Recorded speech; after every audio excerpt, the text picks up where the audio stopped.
야고보서 16번째 시간입니다.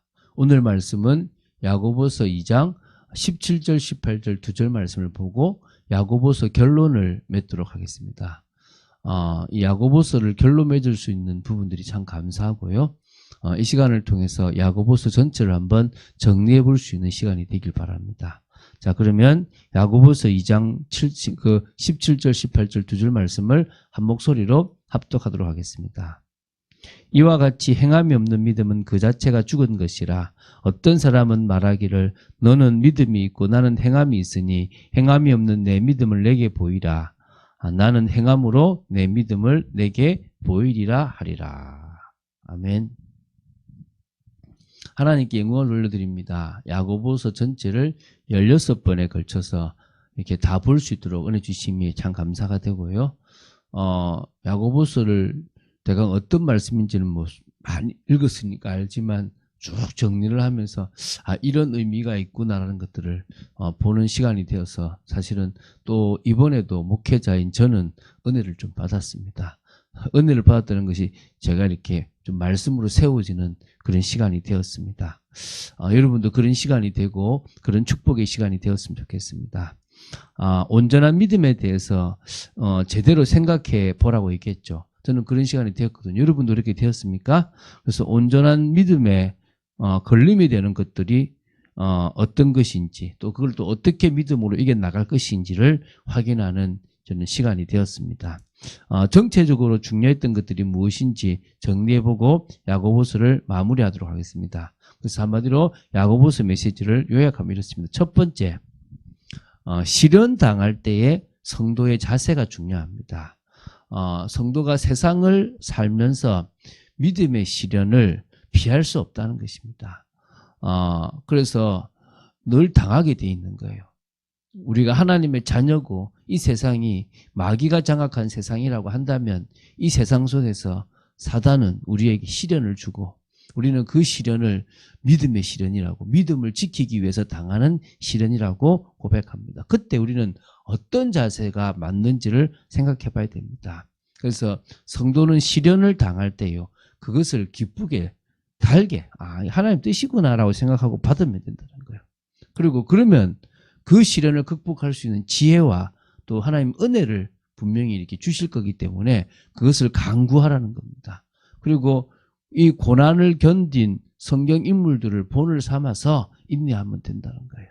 우리 앞에는 성경이라는 책이 거울로 이 교훈으로 있단 말입니다. 그 말씀에서 이렇게 믿음의 선진들이 이겼구나. 그럼 나는 이렇게 이기면 되겠구나 라는 생각들을 가지면 될 줄로 믿습니다.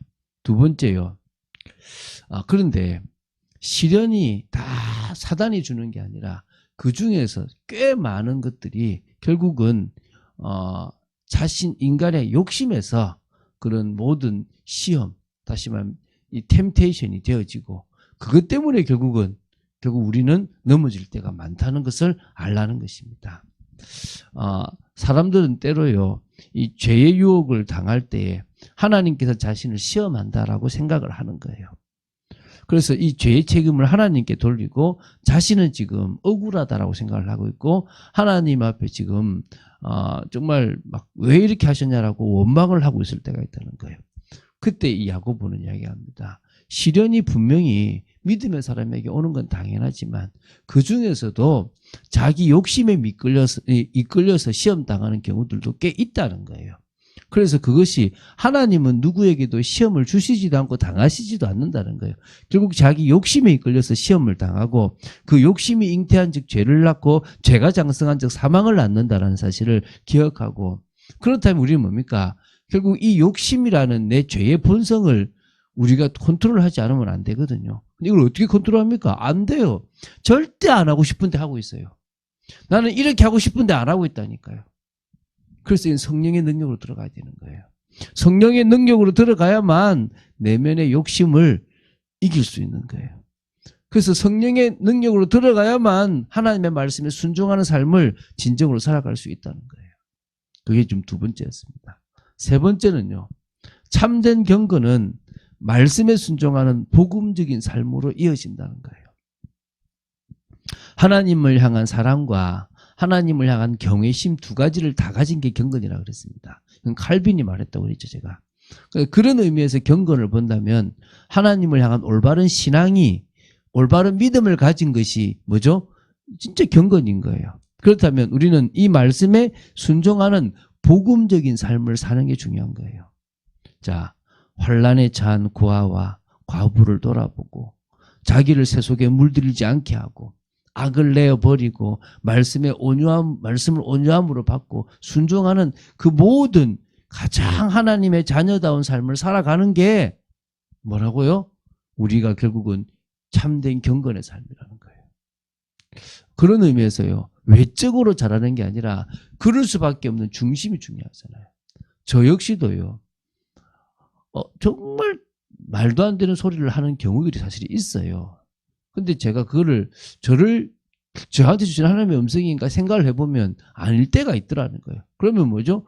저분이 나한테 잘못하는 거예요. 그런데 그거를 두고요, 제가 저주하지도 않고요, 너 잘못했다라고도 얘기하지 않는 거예요. 왜? 하고 싶어. 옛날에는 했어요. 제가 신앙이 조금 이게 아직까지 제대로 연결지 않았을 때는요, 팍 이렇게 내뱉고 했단 말이에요.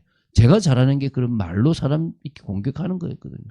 근데 조금씩 바뀌어가는. 근데 그러면서 사실 제 내면이 사실 어떨 힘들 때가 있어요. 그걸 제가 이겨나가야 되는데 어떨 때는 막 이렇게 갈등이 올 때가 사실 있긴 있더라고요. 그런데도 뭐합니까? 주님 앞에 기도하죠. 하나님, 제가 하나님 앞에 가면 될 거 아닙니까? 제가 그 영혼을 살리는 게 제가 그 영혼에게 해주고 싶은 말을 다 하지 않는 것일 수도 있지 않습니까? 안 하겠습니다. 그렇게 넘어가요. 그래서 제가 보면서 그게 내가 목사니까가 아니라 제 마음에 진짜 하나님 보고 계시니까 그 사람을 살리는 길을 내가 생각하고 싶더라는 거예요. 제가 그런 존재가 되어졌다는 게 은혜라는 거예요. 저보다 더 좋은 분들 많다고 저는 믿습니다. 참된 경건 속에 있다고 봐요. 여러분이 그런 사람들 되시기 바랍니다. 네 번째입니다. 온전한 믿음을 가진 사람은요, 사람을 외모로 차별하지 않습니다. 특히 부자와 가난한 자를 차별하여 대하지 않는다는 거예요. 사람을 외모로 취하여 차별하는 행위는요, 하나님의 법을 정면으로 어기는 범죄입니다. 율법을 어기는 거거든요. 하나님의 긍휼의 택하심을 입은 자들이 이루게 되는 공동체 교회에서 이 세상적 지위나 또 재산 여부에 따른 차별이 행해져서는 안 될 거 아니겠습니까? 그래서 그렇게 되고 있는 것이 지금 사실 안타까운 현실인데요. 그래서 어떤 의미에서 우리는요, 정말 의도적으로 더 가난하고 힘들고 못 배우고 어려운 사람들을요, 사랑으로 도와주고 그 사람들을 똑같이 더 많은 사랑을 베푸는 부분들을 해야 될 줄로 믿습니다. 그게 뭐라고요? 온전한 믿음의 사람인 줄 믿으시기 바랍니다.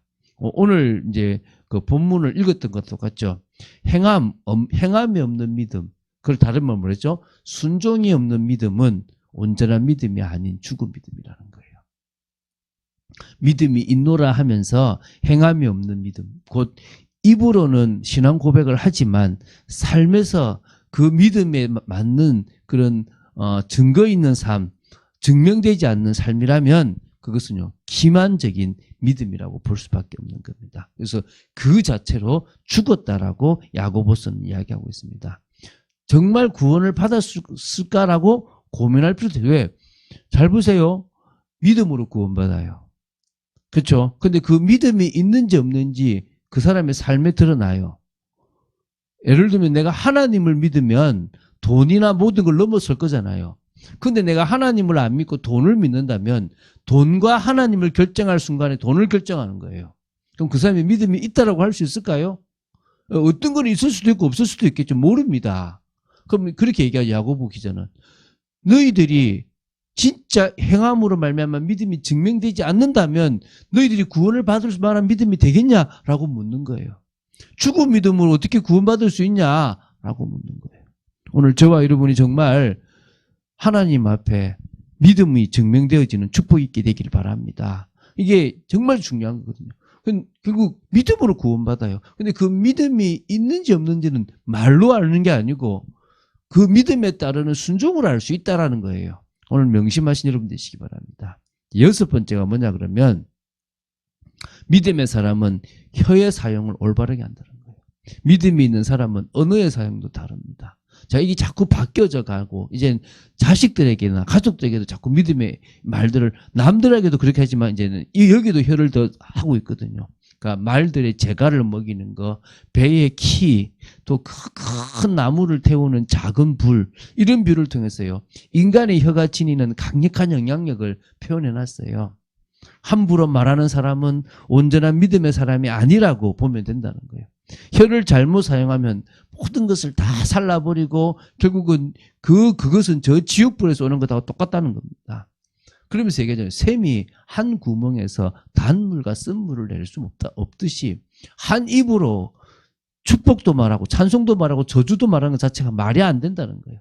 우리가 정말 하나님의 사람이라면 우리는 자꾸 축복의 말, 살리는 말을 하게 된다는 것입니다. 이제 살리는 말을 한 여러분 되시기 바랍니다. 그리고 7번째입니다.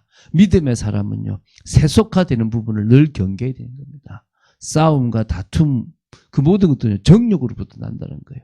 세상과 벗이 되고자 하는 것이 바로 영적인 간음이고, 또 그것이 결국은 하나님과 원수가 된다고 얘기했습니다.